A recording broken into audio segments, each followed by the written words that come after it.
Bismillahirrahmanirrahim. Assalamualaikum warahmatullahi wabarakatuh. Perkenalkan, nama saya Remi Ayu Pratika, dosen program studi kimia Fakultas Matematika dan Ilmu Pengetahuan Alam Universitas Palangkaraya. Pada video ini saya akan menyampaikan materi kimia katalis dengan subtopik sintesis dan karakterisasi katalis. Mata kuliah ini ditujukan kepada mahasiswa program studi kimia semester 5 dengan bobot 2 SKS. Proses pembelajaran dilaksanakan selama 16 minggu, termasuk ujian tengah semester dan ujian akhir semester. Mata kuliah ini membahas materi tentang katalis. Jadi, yang perlu kita ketahui adalah katalis itu adalah zat yang berperan dalam mempercepat laju reaksi dengan menurunkan energi aktivasi dari suatu reaksi kimia. Pentingnya mempelajari mata kuliah ini adalah memahami peran katalis dalam reaksi kimia, yaitu bagaimana katalis ini bekerja, cara pembuatannya, sifat-sifatnya, dan aplikasinya dalam berbagai bidang. Nah, mata kuliah ini terdiri dari beberapa capaian pembelajaran. Yang pertama, mampu menguraikan proses katalis. Kemudian yang kedua, mampu menganalisis jenis-jenis katalis. Yang ketiga, mampu menjelaskan energetika reaksi katalisis. Yang keempat, mampu mendesain katalis melalui proses sintesis dan preparasi, serta mengetahui jenis instrumen untuk karakterisasi katalis. Dan yang terakhir, mampu menganalisis aktivitas dan selektivitas katalis dari suatu reaksi kimia. Mata kuliah ini mengusung metode pembelajaran delivery, interaction, and assessment dengan model presentasi interaktif serta pembelajaran berbasis kasus studi. Interaksi pada mata kuliah ini berupa komunikasi dan diskusi antar sesama mahasiswa ataupun dosen dengan mahasiswa, dan juga tanya jawab serta refleksi bersama. Tahapan penilaian dilakukan melalui penugasan penyelesaian studi kasus, ujian UTS, dan ujian UAS untuk mengukur kemampuan mahasiswa dalam memahami materi yang sudah diberikan. Referensi yang digunakan pada mata kuliah ini berupa buku cetak dari sumber terpercaya, ada juga book chapter, dan juga jurnal dari karya yang dihasilkan sendiri. Yang mana referensi ini memiliki kebaruan agar mahasiswa mampu mengikuti perkembangan ilmu pengetahuan dan teknologi masa kini. Oke, berikut adalah video proses pembelajaran pada mata kuliah kimia katalis dengan subtopik yaitu sintesis, preparasi, dan karakterisasi katalis yang masuk ke dalam CPMK 4. Selamat menyaksikan. Sebelum kita mulai pembelajarannya, bagaimana kabar adik-adik hari ini? Oke, alhamdulillah. Nah, sebelum kita memulai pelajaran, alangkah baiknya kita berdoa terlebih dahulu ya, agar pembelajaran kita ini diridhoi oleh Allah Subhanahu wa Ta'ala ataupun sesuai kepercayaan adik masing-masing. Oke, berdoa dimulai.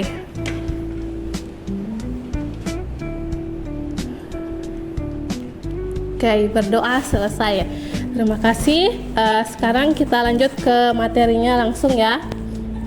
Nah, kalau di minggu lalu sempat kita membahas mengenai pengenalan apa sih itu katalis. Jadi kalau mungkin adik-adik intinya seperti ini. Jadi di kimia itu kan kita harus mereaksikan sesuatu. Misalnya kita mereaksikan A menjadi B. Ya, itu kan mungkin di jurusan lain juga paham seperti itu. Jadi kita mereaksikan misalnya A menjadi B. Jadi A itu biasa kita kenal dengan reaktan, kemudian B itu adalah produknya. Nah, supaya si A ini bisa bereaksi dengan mudah menjadi B, kita itu butuh namanya katalis. Jadi di kimia itu ada istilah katalis yang berfungsi untuk mempercepat suatu reaksi. Nah, tujuan dari perkuliahannya ada 3. Yang pertama adalah kita mampu menjelaskan prinsip atau bagaimana proses sintesis dan preparasi. Jadi sintesis dan preparasi ini adalah cara membuat katalis. Jadi katalis itu tidak serta-merta ada, kita harus buat dulu. Kemudian yang kedua, metode yang digunakan. Jadi ada beberapa jenis metode yang harus kita gunakan untuk bisa membuat katalis ini. Nah, yang terakhir adalah setelah kita buat, kita harus tahu apakah katalis yang kita buat ini sudah berhasil atau tidak. Maka kita harus melakukan namanya karakterisasi katalis. Oke? Nah, ini jadi inti utama dari katalis itu adalah di gambar ini. Jadi kalau kalian perhatikan, di sini ada namanya energi, kemudian ini progres dari reaksinya, ada dua, ada grafik hitam dan juga grafik merah. Nah, bedanya adalah kalau kita perhatikan yang hitam ini energinya lebih tinggi dibanding yang merah energinya lebih rendah. Bedanya adalah yang hitam ini ketika suatu reaksi kita tidak menggunakan katalis. Kalau yang merah ini kita menggunakan katalis. Jadi kesimpulannya adalah ketika kita menggunakan katalis yang merah ini, dia membutuhkan energi yang lebih yang merah energinya lebih, kalau di sini rendah, di sini tinggi. Berarti kalau kita bedakan yang merah dan hitam, yang merah energinya lebih. Oke, bentar. Nah, itu jadi sama ketika kita mau lari, kita punya energi sedikit, misalnya kita belum makan dan kita sudah makan, kita punya energi lebih banyak. Jadi ibaratnya ketika kita sudah makan berarti kita menggunakan katalis, otomatis ketika kita mau lari misalnya dari sini menuju rektorat, mana yang lebih cepat sampai? Yang sudah makan atau yang belum makan? Yang sudah makan. Berarti itu kita ibaratkan katalis ini sama dengan makanan, ya. Jadi seperti itu. Nah, kemudian mungkin karena kalian pernah mendengar istilah homogen dan heterogen, satu, atau kalau di istilah kimia ini terkait dengan fasa. Jadi kalau homogen ini fasanya satu, kalau heterogen berarti ya lebih dari satu. Nah, contohnya kalian pernah mendengar asam sulfat? Ya, asam sulfat itu kan bentuknya cairan, jadi dia fasanya hanya satu, makanya dia disebut homogen. Nah, kalau silika, zeolit yang bentuknya padat, pernah? Nah, itu. Nah, dia karena bentuknya padat, di mana silika ini mengandung berbagai macam jenis zat di dalamnya, maka dia dikatakan heterogen atau fasanya lebih dari satu. Oke, bentar. Nah, ini terkait dengan materi yang minggu lalu. Sekarang kita fokus ke bagaimana cara mensintesis dan preparasi katalis. Jadi dalam kimia ada dua istilah, ada sintesis, ada preparasi. Jadi bedanya adalah kalau sintesis kita membuat sesuatu, misalnya tidak ada sumbernya, kemudian kita mau membuat bahan itu. Jadi kita real benar-benar menghasilkan sesuatu yang baru. Bedanya kalau dengan preparasi, dia sudah ada sumbernya dari awal, kemudian kita mau buat sesuatu gitu ya. Nah, kalau di pelajaran sekarang kita belajar metode sintesisnya ada 3, ada sol gel, ada impregnasi basah, dan juga hidrotermal. Nah, lebih lanjutnya nanti kita lihat. Ini contohnya metode sol gel. Kalau pernah dengar istilah kata sol dan gel? Gel biasa bentuk apa itu, krim atau apa yang bentuk gel. Nah, jadi sol itu biasanya bentuk padat, kemudian gel itu yang lebih cair, lebih kental, lebih ya seperti itulah. Nah, ini contohnya. Jadi sol gel ini dibuat dari larutan prekursor. Jadi intinya adalah seperti ini. Dari larutan, kita misalkan ini air ya. Ini air, bagaimana caranya supaya kita bisa menghasilkan sesuatu yang padat dari air ini. Atau misalnya air laut, ketika kita reaksikan, dia akan menghasilkan padatan apa? Garam. Nah, seperti itu. Nah, itu contohnya ya kalau di dunia sehari-hari. Nah, kalau di kimia ini sama, jadi kita mau membuat sesuatu yang asalnya itu dari air dari cairan. Nah, misalnya ini ada gambar, ada pernah dengar bahan kimia TiO2?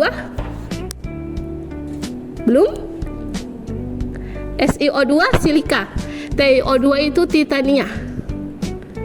Belum pernah? Oke, belum pernah. Nggak apa-apa. Nah, jadi kalau di kimia itu ada namanya istilah TiO2. Nah, cara buatnya adalah seperti ini. Jadi bahan dasarnya ini disebut dengan TTIP, titanium isopropoxide. Jadi dasarnya seperti ini. Kemudian ditambahkan alkohol. Jadi ini kalau kalian lihat ini cairan ya. Ini cairan alkohol, ini cairan.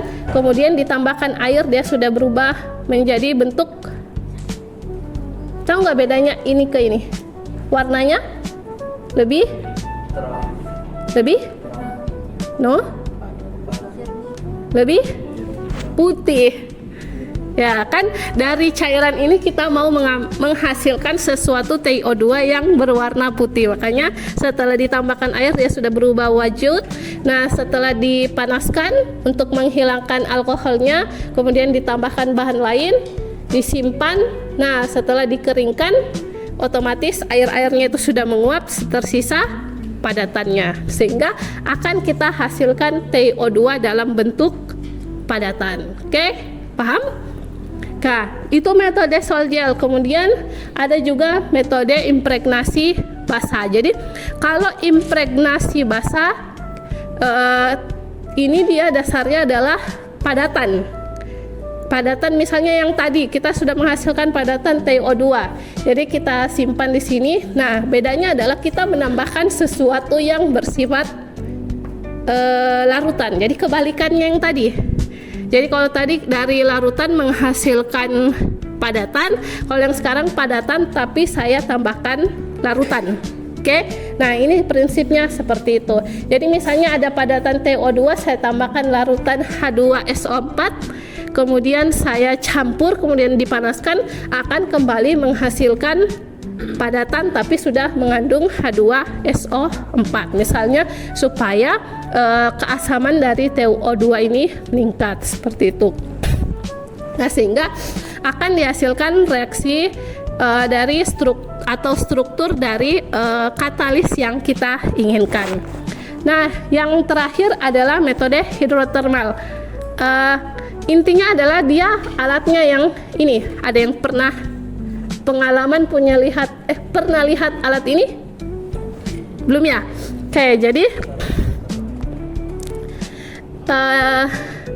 ini namanya alat reaktor hidrotermal. Jadi misalnya ada bahannya, kita reaksikan dulu di gelas kimia. Misalnya ada yang hijau, ada yang kuning, itu adalah organic ligand, kemudian metal salt. Kita campurkan, kita tambahkan air. Nah, kemudian kita campur, kita masukkan ke sini. Jadi alat ini itu di dalamnya ada ini namanya teflon. Jadi bahannya kita masukkan sini, kemudian kita masukkan ke sini, ditutup dengan rapat, kemudian dipanaskan. Jadi inti dari metode ini dia dilaksanakan atau terjadi pada tekanan tinggi.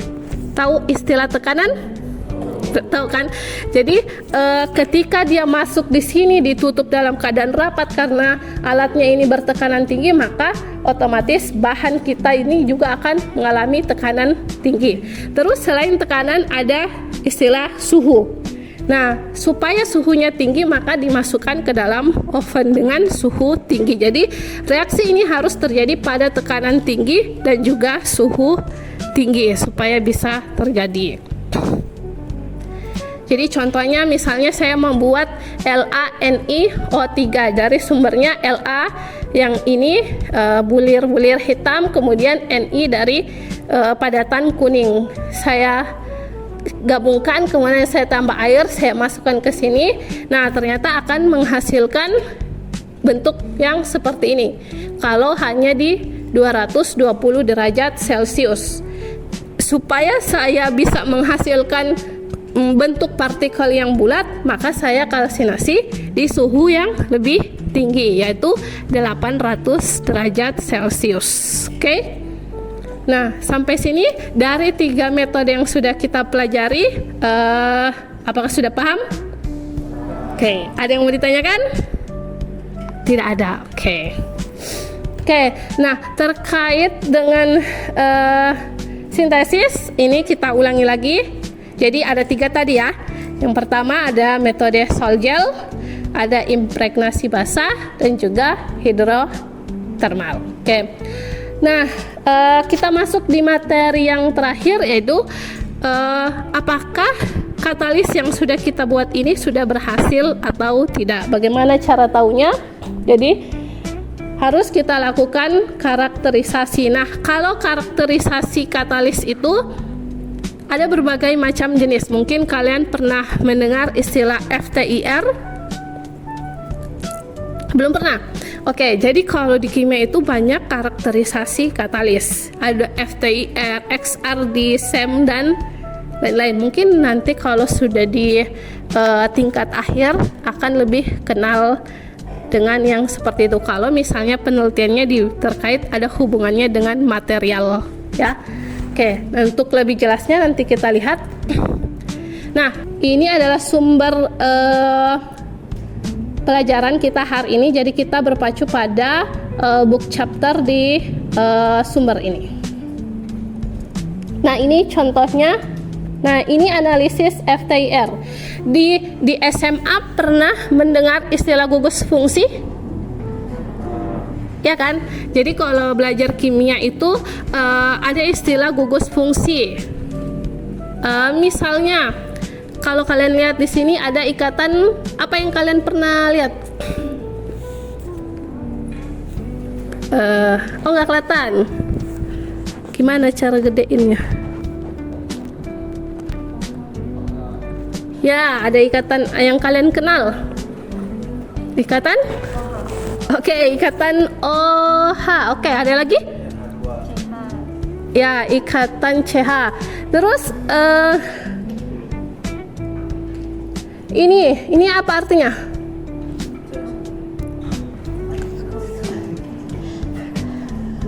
Apa artinya yang sama dengan itu? Ikatan? Ada rangkap 1, ada rangkap 2. Berarti kalau yang ini, oke, bisa ya? Nah, berarti kalau yang ini ikatan rangkap 1. Jadi kalau rangkap 2 itu kan bahasa Inggrisnya apa? Rangkap 2 double double bond. Jadi kalau cara kalau di sini ya. Jadi kalau cara bacanya ini adalah C double bond C. Oke, kalau ini berarti C double bond. Oke. Kalau ini C ya single bond N. Oke, udah bisa ya. Nah, kalau di analisis FTIR bentuk alatnya seperti ini. Nanti hasil dari alat ini akan mengeluarkan namanya spektra seperti ini ya. Jadi ini ada 3 sampel, yang merah, hitam, merah, biru. Nah, contohnya kemudian dia akan menghasilkan spektra seperti ini. Nah, saya mau bertanya misalnya 2917, kira-kira di sana dia masuk di mana?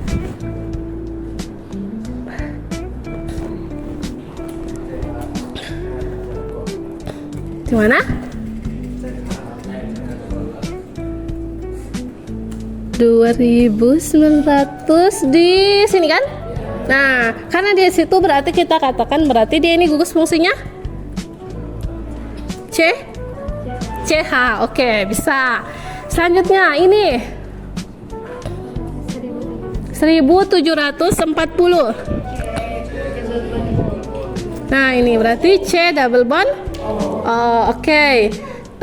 Ini agak apa yang gampang kira-kira setelah ini?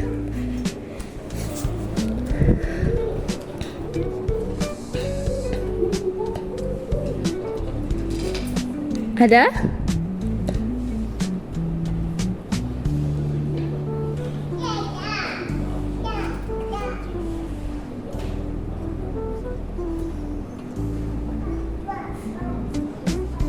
Yang paling panjang ke bawah aja, sini.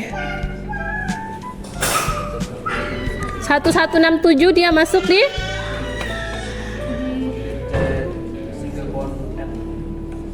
single bond apa?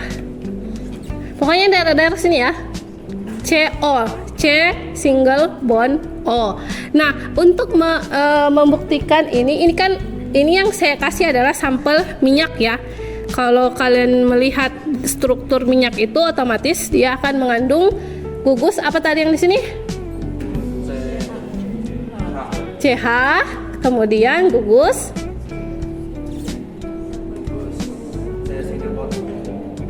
C, double bond O, dan juga yang terakhir tadi pasti ada C single bond O gitu ya. Kalau kalian mau mencari data ini, misalnya kalian menghasilkan sampel tapi di data ini tidak ada, kalian bisa mengunjungi alamat ini. Jadi http://spectrabase.com. Oke. Nah, kemudian ada lagi XRD. Jadi mirip kayak tadi, dia menghasilkan spektra. Jadi kalau tadi berdasarkan gugus fungsi, ini dia mau menentukan kristalinitas dari katalis, sama-sama akan menghasilkan spektra yang seperti ini. Jadi datanya juga bisa kita cari di alamat ini kristalography.net, sehingga bisa kita tahu misalnya puncak-puncak ini dia itu termasuk apa, seperti itu. Nah, kemudian yang agak beda itu ini, pernah dengar surface area analysis, atau di bidang lain dia dikenal dengan PSA. Jadi kalau di katalis itu ada istilah luas permukaan, pernah dengar? Apa yang kalian tahu tentang luas permukaan? Ya? Jadi kalau di katalis itu, misalnya ini handphone, kan ada badan dalamnya, ada permukaannya. Nah, tempat reaksi terjadi itu hanya ada di permukaannya, tidak di bagian dalamnya. Makanya harus kita tahu seberapa luas permukaannya ini, supaya bisa kita katakan, menurut kalian semakin tinggi luas permukaannya, apakah reaksinya akan semakin baik atau kebalikannya? Semakin baik, karena kan tadi tempat utamanya, tempat dia bereaksi adalah di permukaannya. Jadi semakin luas permukaannya, maka otomatis reaksinya juga akan lebih baik, seperti itu. Jadi dari analisis ini bisa kita tahu luas permukaannya. Selain itu tahu istilah volume pori. Misal kita punya pori-pori kulit. Nah, di situ kan pori itu kan bentuknya bulat. Jadi harus kita ketahui volumenya, tahu kan volumenya? Berarti isinya, kemudian juga ada diameternya. Nah, itu sangat berpengaruh terhadap kualitasnya untuk bisa menghasilkan suatu reaksi. Kemudian dari sini juga saya akan bertanya, kita mau menentukan ini akan menghasilkan namanya kurva adsorpsi desorpsi.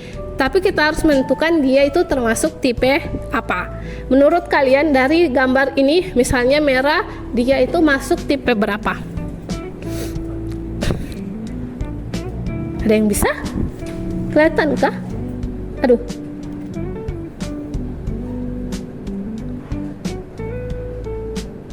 Jadi selain data tadi, data ini juga akan kita dapatkan.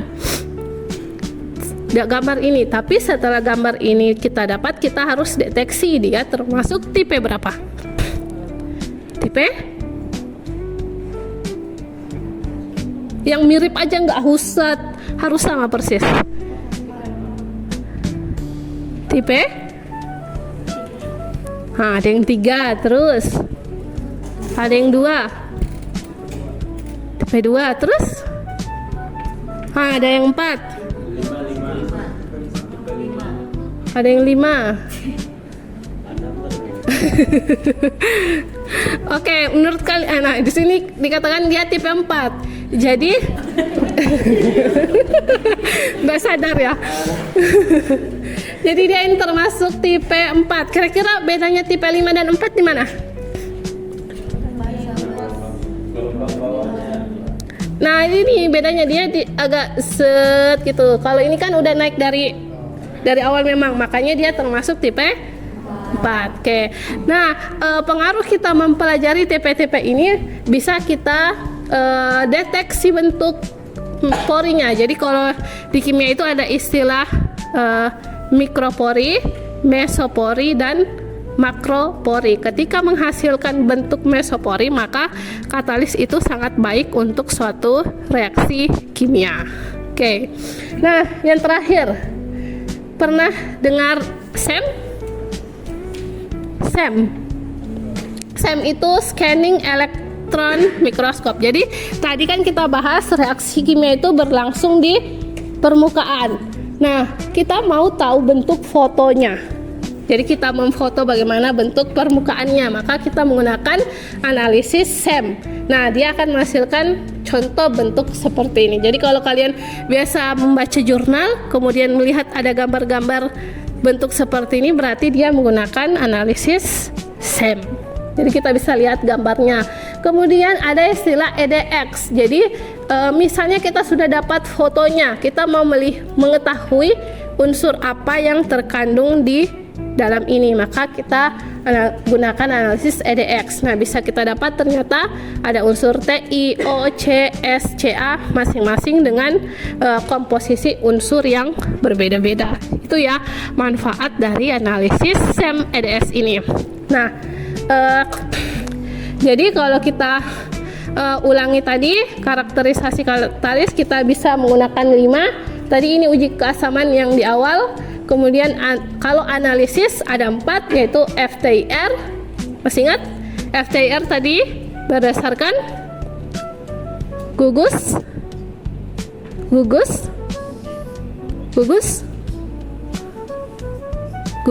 fung. Oke. Nah, apa ini? Oke, so. Nah, ini ya. Nah, tadi FTIR berdasarkan gugus fungsi, kemudian XRD tadi kristalinitas, kalau SAA tadi terkait dengan luas permukaan dan pori, kalau SEM tadi yang terakhir untuk melihat permukaan atau bentuk fotonya. Oke, seperti itu ya. Nah, materinya sudah selesai. Jika ada yang mau ingin didiskusikan, dipersilakan. Tidak ada? Oke. Karena tidak ada yang didiskusikan, kuliahnya cukup sampai di sini. Sampai ketemu di materi selanjutnya. Assalamualaikum warahmatullahi wabarakatuh.